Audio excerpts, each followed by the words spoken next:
Silite, saúde por um preço que você nunca viu. Hoje o assunto é próteses de silicone. Vocês perguntam tanto que a gente resolveu retomar esse tema aqui com o doutor Wellerson Mattioli, nosso colunista, toda quinta-feira colaborando conosco. Boa tarde, doutor Mattioli. Boa tarde. Tudo bom? Tudo excelente. Ai, que maravilha. A gente retoma prótese de silicone porque sempre que a gente está tratando de outra temática aqui no Beleza Plena, chegam muitas perguntas sobre a temática. Então a gente vai falar aqui de novo, fazer aquela aulinha completa e a gente começa pela indicação. Qual é a indicação? Todo mundo pode colocar prótese de silicone? É isso, vamos lá, Fernanda. E realmente é isso, a prótese de silicone é o tema sempre mais animado, até nas rodazinhas de amigas, não tem jeito. Então, se você vai fazer uma prótese, pretende, tem esse sonho, olha, ouça bem direitinho esse nosso programa que vai ser muito importante, tem várias dicas. Então, a indicação. Qual a indicação principal? Quando você tem o desejo de aumentar o volume das mamas. Lembrando, a prótese a gente pode colocar de várias maneiras. Tem ela paciente, eu já tenho uma mama grande, eu preciso de colocar prótese? Então aí já é uma questão. Não necessariamente, você pode fazer, por exemplo, uma suspensão de mama ou redução sem prótese. Mas eu quero colocar prótese de qualquer maneira. A gente avalia, vê se realmente há necessidade. Se houver necessidade, você pode colocar a prótese sim. Então a prótese é para utilizar principalmente aumento de volume e aumento de consistência, ou seja, deixar aquela mama mais durinha. Entendi. Como escolher a prótese? Que é uma dúvida muito comum. Mas a de fulano é de um jeito, a de ciclano eu achei que ficou mais baixa. A minha está sendo usada agora com muito exemplo. A de Fernandinha é de um jeito. Enfim, quem é que define que modelo vai ser? Vamos lá.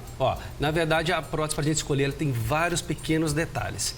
Lógico, primeiro, tamanho do paciente, o tamanho do tórax, qualidade de pele, vários esses pequenos detalhes. Isso é medido aqui, doutor Mattioli? Isso, influencia também. Tá. Mas para a gente definir exatamente quantos ml e o formato de mama. Então vamos lá. 3 coisas a gente tem que definir primeiro. Qual é o formato? Uma prótese redonda, certo, uma prótese em formato de cone, que é a cônica, e a prótese de formato de gota, tá? Então, a gota, o volume fica mais embaixo, é isso? Isso, exato. O volume fica mais nessa parte inferior e menos na parte superior. Então, esse é o formato de gota. Não é a mais procurada? Não, não é. Entendi. Tá? Realmente, a mais colocada é essa prótese aqui, chamada prótese redonda. Certo. Tá? Então, a primeira coisa, a gente vai definir a questão do formato. Depois tem a questão do perfil, ou seja, pequena, moderada, alta e super alta. Ou seja, o quanto vai para frente. Certo. Aí um detalhe bem importante, que todas as pacientes, a maioria, se confundem um pouco. Quando a gente fala de alta, super alta, não é para cima. Tá? Na verdade, alta, super alta é o quanto vai para frente. Tá? Então, isso é importante, essa dica. Por quê? Quanto mais para frente, também mais decote. Entendi. Então, é importante também a gente ter esse pequeno detalhezinho. Para aquela paciente que tem muito espaço entre as mamas, acha que às vezes é o modelo da prótese que vai ajudar a fechar. Tem algum fundamento esse pensamento? Não o modelo, mas sim o tamanho da base, que aí é o nosso terceiro ponto de escolha de prótese. Então, vamos lá. Como a gente vai escolher? Primeiro passo, a base da mama. Então, é essa distância aqui. A gente tem uma réguazinha especial que a gente vai medir o tamanho da base da mama. Por que isso é importante? Porque eu quero que a prótese, Fernanda, fique exatamente completando a mama da paciente. A gente tem a Victoria Beckham na nossa... Olha aí, como era a Victoria Beckham na época, inclusive das Spice Girls, né? Ela não tinha, ou se tinha a prótese, era um outro modelo. E depois, lembrando que ali ela tá com um espartilho que certamente impulsionou a mama para cima e deu esse efeito ali mais visível. Que para muita gente, meu Deus, é peito de boneca. Isso. Não é o objetivo da maioria das vezes aquilo ali, né, doutor Mattioli? Exato, aquilo ali não é o objetivo. E isso vai ser, na verdade, uma indicação se a gente vai colocar atrás ou na frente do músculo. Então, a questão dela, a gente pode observar ali que a base da mama está perfeita. Olha como a prótese preenche exatamente a mama dela. Então, o primeiro critério dela foi muito bom. Certo. Tá? Então, os mLs para ela está bonito, está proporcional. Agora, veja que tem aquele aspecto de 2 bolas, né, muito esticado.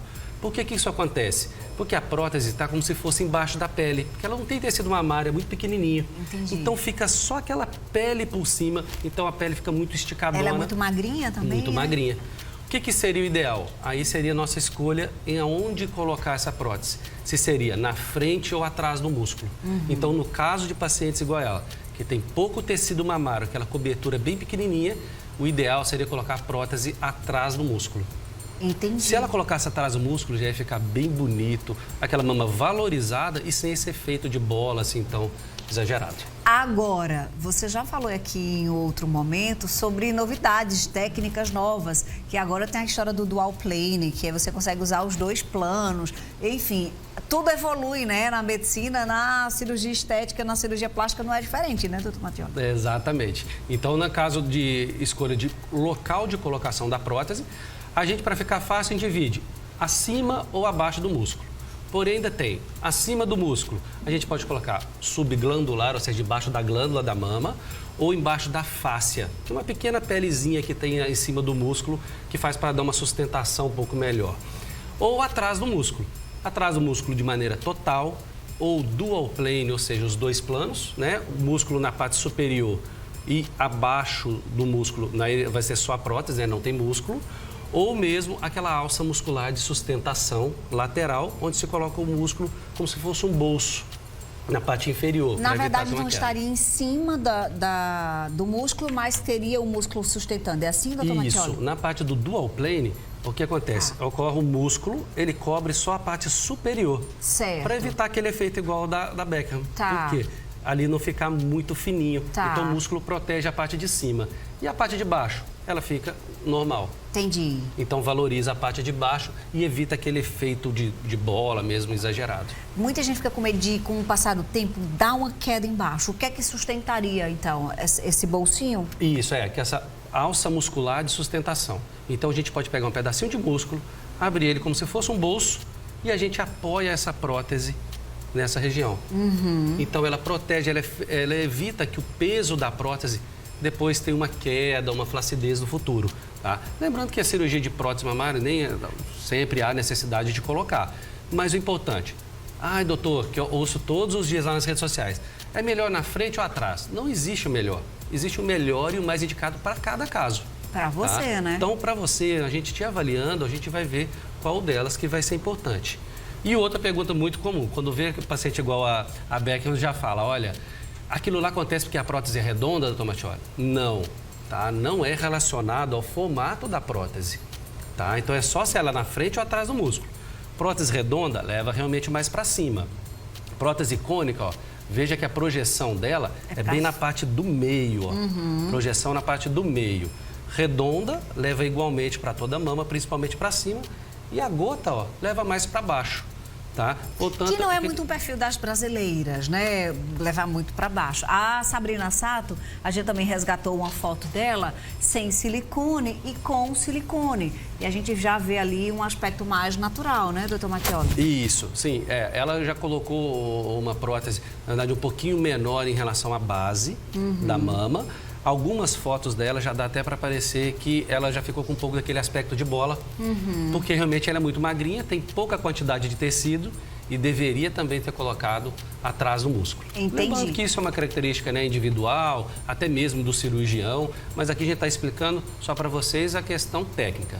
Acima de 2 centímetros de mama, de quantidade de tecido mamário, mais do que 2, a gente pode colocar na frente do músculo. Menos que 2 centímetros, só aquela pelezinha, o ideal é atrás do músculo. Uma telespectadora mandou uma pergunta aqui pra gente. Vamos esclarecer que ela disse que antes de engravidar, ela não tinha quase nada de seio. Aí ela planejou colocar prótese, mas aí engravidou. E os seios cresceram naturalmente, ficaram do jeito que ela sempre quis. Só que hoje a bebê tem 1 ano e 3 meses, ela tá com a dúvida. Depois que ela desmamar, os seios podem voltar ao que eram antes, né? Segundo ela, quase não tinha nada, não tinha quase nada de seio? Sim, viu? Vai voltar. O que acontece é, na verdade, o aleitamento, a gente ocorre uma proliferação, né? Produção maior da glândula de tecido, de leite, através do tecido da mama. Então, ela hipertrofia, ela cresce, aumenta. Depois, produziu menos o leite, já vai diminuindo. Parou de amamentar, ele vai voltar ao tamanho que era. E, geralmente, ela tem uma queda, um pouco de queda de mama. Por quê? Esse tecido da mama também, o tecido glandular, aquele tecido mais durinho, ele vai sendo substituído por gordura também ao passar da idade. Então, tanto depois da amamentação, que estica toda a pele e depois ela desce, como passar da idade, ela vai sendo substituída por gordura e vai ficando mais molinha. Vou dar relato pessoal aqui. Não sei se vai ser o seu caso, mas no meu caso, eu amamentei durante 8 meses. Tinha muito leite, fiz uma mama enorme e depois ficaram caidinhos também. E olha que eu já tinha silicone. Então, assim, é muito característico mesmo, né? Quando a gente deixa de aumentar, a glândula mamária seca e aí a gente brinca até entre nós mulheres, viu, doutor Matiolo? Ficou com peitinho mochila, entre nós, a expressão que a gente usa. Mas vamos aguardar, até porque para fazer qualquer intervenção pós-aleitamento tem um prazo, né, doutor Matioli? Exatamente. Esse prazo são de 3 meses, tá? Que é de 3 a 6 meses, mas a princípio 3 meses sem amamentar. Parou de amamentar, 3 meses após, pode fazer sua cirurgia de mama. Falar em cirurgia, como é o procedimento somente para colocação? Não vamos falar de mastopexia, só para colocar. Perfeito. Ó, primeira coisa que é importante, como que a gente inicia? Então, esse planejamento é através das cicatrizes, né? Para somente a prótese de mama, a gente pode utilizar 3 tipos de incisão, ou seja, o acesso para a gente poder colocar a prótese lá. O tipo mais comum, essa parte inferior, chamada incisão no sulco inframamário. A cicatriz bem pequenininha, por volta de 4 centímetros, num local muito discreto. Essa é a mais utilizada. Existe uma outra maneira, que é colocado só na parte inferior da areola, e até uma outra que é na parte da axila, então na parte interna aqui da axila. Então tem esses 3 tipos, que são os tipos mais comuns, mas o mais de todos é essa inframamária. Quem decide isso é a técnica, é o cirurgião ou é a indicação? É sempre uma discussão entre a gente. Entendi. Sabe? Eu gosto de explicar bem para a paciente, olha, vamos conversar, o que você deseja? Tem paciente que fala, doutor, olha, eu não sou satisfeita com o meu mamilo, eu acho que o formato do mamilo, ele não é legal, ela está um pouquinho mais baixa, um pouquinho mais lateralizada, eu gostaria de melhorar o mamilo também. Aí a gente propõe, olha, já que vai melhorar o mamilo que está te incomodando, a gente aproveita e faz só um cortezinho nele. Já resolve, já coloca a prótese por ali, já resolve o formato do mamilo, já resolve a posição, e aí tudo bem.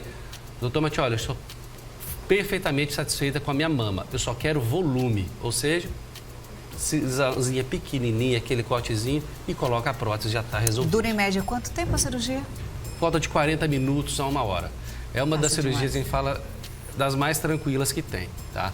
O paciente vai para o hospital, interna, faz a cirurgia, terminou a cirurgia, por volta de 6 horas depois, até no comecinho da tarde, o paciente já pode ir de alta para casa. E acabou aquela história de que não pode mais movimentar. Pelo contrário, movimentos lateralizados liberados, né? Indicados, né, doutor Matioli? Exato, exatamente, porque também é comum, né? Ai, doutor, vou ficar presa, aqueles braços, não vou poder mexer?